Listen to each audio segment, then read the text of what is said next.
The question is, do we give him a pass? Does he get a pass? P-A-S-C-A-L. You are now rocking. Let's go into this Mark Wahlberg conversation.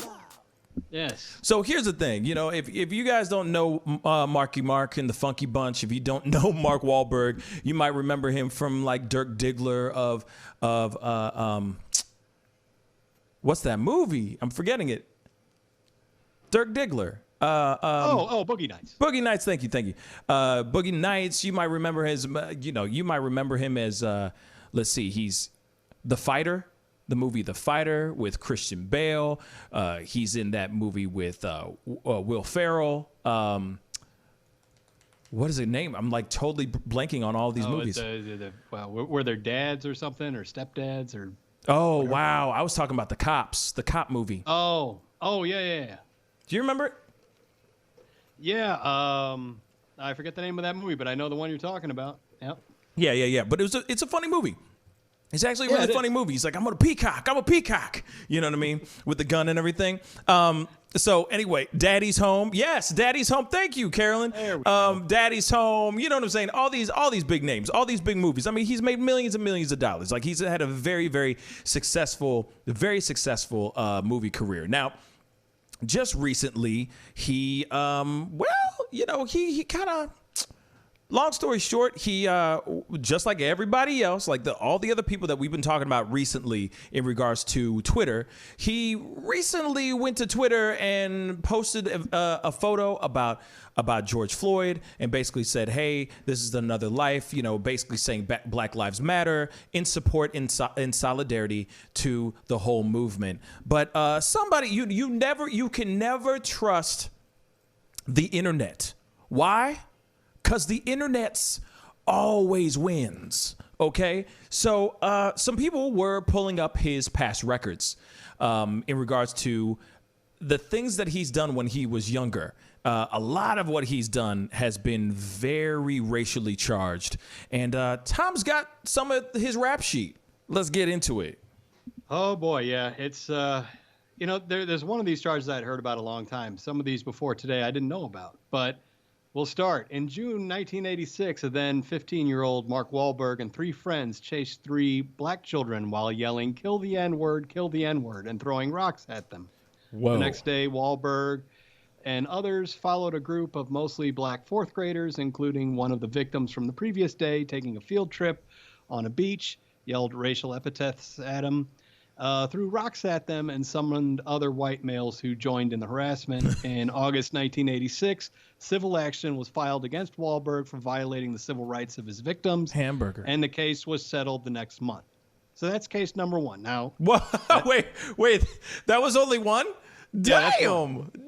Okay. Wait. Now, and real quick, how old was he with this one? This is 15-year-old Mark Wahlberg. Hamburger. Okay. 15-year-old Mark Wahlberg throwing rocks at fourth grade black children. Wow. So yeah. That's Imagine, bad.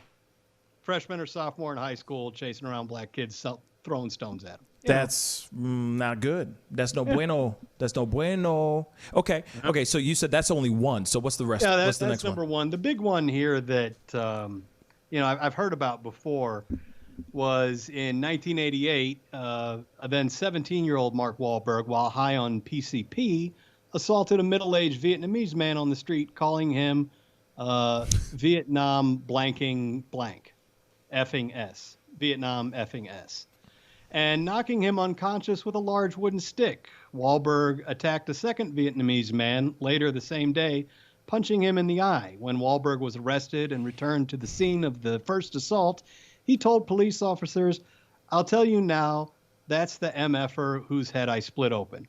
Investigators also noted that Wahlberg made numerous unsolicited racial statements about, I'm not going to read that word, but it's a racist word for Vietnamese people, and believed he had left the second victim, named Johnny Trinh, permanently blind in one eye, although Trinh stated that he had lost his eye in the Vietnam War while serving in the South Vietnamese Army alongside American troops. Wow. So that's incident number two.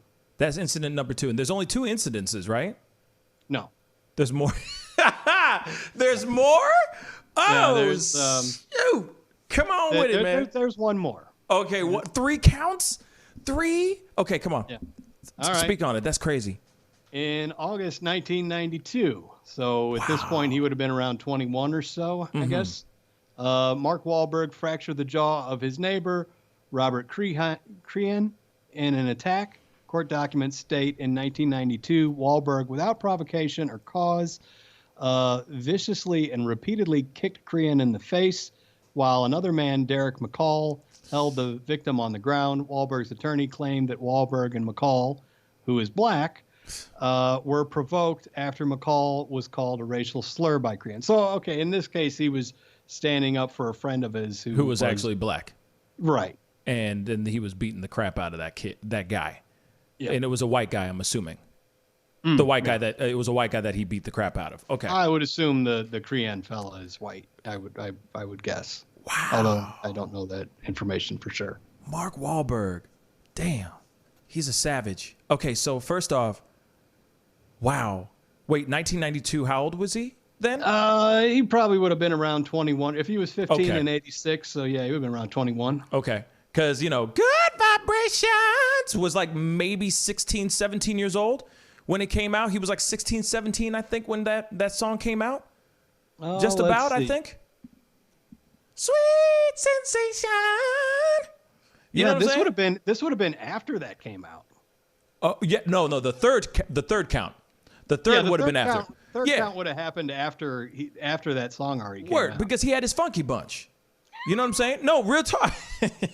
No, he had his funky bunch. No. So because he was literally like appropriating the hell out of himself at that time. You know what I'm saying? So all the people that he had, his whole crew was black. His crew in the funky bunch were black. So he probably was full on, you know what I'm saying? He was full on in that life. He was about being Marky Mark. So when his boy got punched, was called the N-word or called a racial slur, yeah, he was protecting his own. He was protecting his funky bunch. You know what I'm saying? Real talk. That's funny, but that's what happened. So maybe he changed his mind, changed his ways after, those 2 other accounts. Because it sounds like he was just a real big punk. Like that sounds like a punk. He was he was a little ish. You know what I'm saying? There's a few things here. Like in 2014, Wahlberg applied for a pardon for his convictions. He got a lot of controversy around that. Oh, yeah. One of the black children that was attacked by Wahlberg opposed the pardon, saying a racist will always be a racist. Judith Beals, who had been the prosecutor in some of the cases, argued that Wahlberg had never acknowledged the racial nature of his crimes and that a pardon would undermine Wahlberg's charity work, saying a formal public pardon would highlight all too clearly that if you are white and a movie star, a different standard applies. Is that really what Wahlberg wants? And then in 2016, Wahlberg said he regretted his attempt to attain a pardon, and his petition was closed after he failed to answer a request from a pardon board. And in regards to the, in fairness, you hate to say in fairness to Mark Wahlberg, because these are horrendous things he's done. Terrible. In 2006, he said the right thing to do for him would be to meet with Trin and make amends. Right. Though he said at the time he hadn't done that. In 2016, while requesting a pardon for his conviction, Wahlberg said that he had met with Trin and apologized for those horrific acts. Trin released a public statement forgiving Wahlberg. Wow. Well, and then and that's the dude that got he was blind in one eye, right? Trin? Yeah, I think Wahlberg had always been under the impression that he had blinded him in the attack, although Trin says that he had lost the eye while fighting with American troops in the Vietnam War. Okay. That's interesting. That's really interesting. Okay. So the thing is first off, it sounds like it sounds like Marky Mark before the Funky Bunch was just a punk ass kid. A little punk, little piece of trash, living in Boston, doing what he was doing, you know what I mean? Probably a Southie kid. I think he was a Southie kid, running around just being a punk kid. But then he must have gone to juvie or something like that. He must have paid his debt to some of the assault charges that he had. So you never know. He might have gone in there, found that, he got along with black people. I don't know. And suddenly wanted to appropriate himself with Marky Mark and the Funky Bunch. Because you got to remember, he was 15. Then he did the thing. His brother was doing, New Kids on the Block. You got to remember, he's got a brother named Donnie Wahlberg, too. So Donnie Wahlberg was with New Kids on the Block, starting to blow the F up during this time. So obviously, Marky Mark, angry. Mark Wahlberg's angry about all this stuff. So, and probably just angry about his upbringing, whatever it was. I'm not justifying him. Here it is. I'm not justifying nobody. What he did was extremely wrong. But I'm just saying, I'm just trying to put everything together in regards to what's going on. So then obviously probably the record producer or whoever, Talent Scout, was looking at him going, hey, you look good and you got a six pack. You could do I could see you in some Bugle Boy jeans. I could see you in some Calvin Klein underwear. Let's get you in this thing. Let's appropriate. And let's get you, because, Vanilla Ice is starting to blow up. Let's have you appropriate this particular culture. So you need some Funky Bunch. But then during that time, maybe he learned different. Maybe he found out, hey, black people aren't bad. Other races aren't so bad. Because he's got Funky Bunch. He's appropriating this whole world. You know what I'm saying? Because you got to remember, I even remember in the movie that he was in, one of his first movies he did called Fear. I don't know if you all remember that movie called Fear, but bruh, you know what I'm saying? He had that swagger though. He had that swagger like he was still with the Funky Bunch in that movie. He was still talking in Nicole Forever. You know what I'm saying? He still was like, if y'all don't remember this movie Fear, y'all need to go check it out. It's ridiculous. It's 1990s like a mug, but you got Renee Reese Witherspoon up in this piece when she's really young and all that. You know what I mean? But anyway, you could tell that he's like, he's embraced the culture. Let's just say that, So maybe through that he learned that, hey, not. All races, other races aren't bad. All these, the racial slurs and all the things that I said were bad. He grew up. He started to change. He obviously turned into a movie star, clearly. You know what I'm saying? He is securing the bag countless times on every movie he's ever done. You know what I'm saying? So in a way, it's like maybe, well, the question is, do we give him a pass? Does he get a pass? That's the question I leave to you guys. That's the question. Does he get a pass? Should he get a pass? Or should this past come up and bite him in the ass? And should he be canceled? That is the question I leave up to you guys. Tom, what do you think? It sounds like he had a lot of fame really young. Keep in mind his older brother is Donnie Wahlberg. Word. And he was originally in the New Kids on the Block. I didn't know that. I didn't know that either. That's new. Yeah. Mark Wahlberg at the age of 13 was one of the original group's members. When he left, that's when Donnie Wood, Jordan Knight, Jonathan Knight, and Joey McIntyre jumped on. But I guess originally Mark Wahlberg was part of the New Kids on the Block. That's interesting. So he got a lot of fame real young.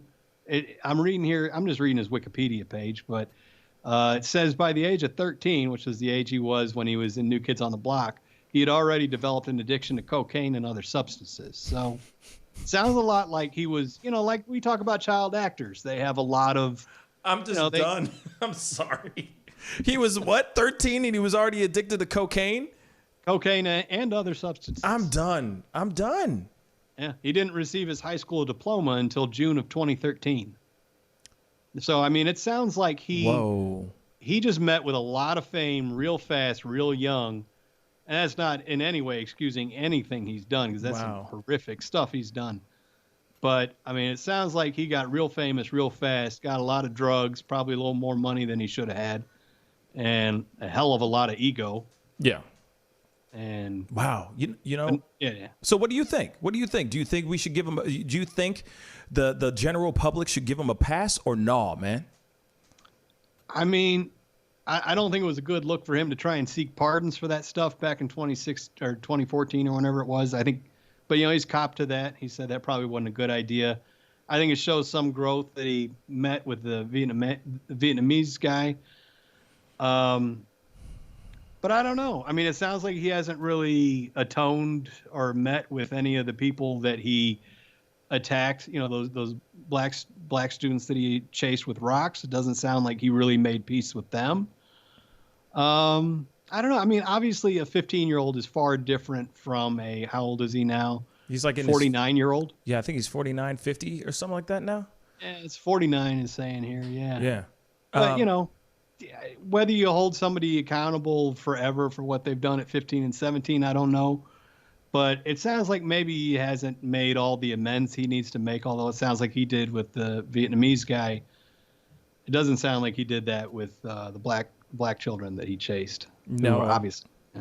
Unfortunately, I'll say this, man. You know what? Give him a pass. I say give him a pass. He was young. He was stupid. He did a lot of stupid stuff. But at the same time, he's tried to make amends for it. Or at least tried to do better with it. Yeah, he was young, stupid. We all make mistakes when we're young. If he never tried to atone for those things that he did in the past, I think that would be a big problem. But, honestly, he's, I commend him for, sacking up, stepping up to the plate and saying, hey, you know what? My bad. These were things I did when I was young. I was stupid and young and ignorant as hell, but I know better now. He's had a whole lifetime of stuff. But at the same time, shoot, he's been securing the bags. So if he was to get canceled, he'd be all right. I mean, let's just be completely straight funky. If he was real and funky bunch, he would be, yeah, he'd be okay. He'd be more than okay, real talk. You know what I'm saying? He'd be more than okay. So I say, yeah, give him a pass. Pascal, you are now rocking with that dude Pascal. We be going wild.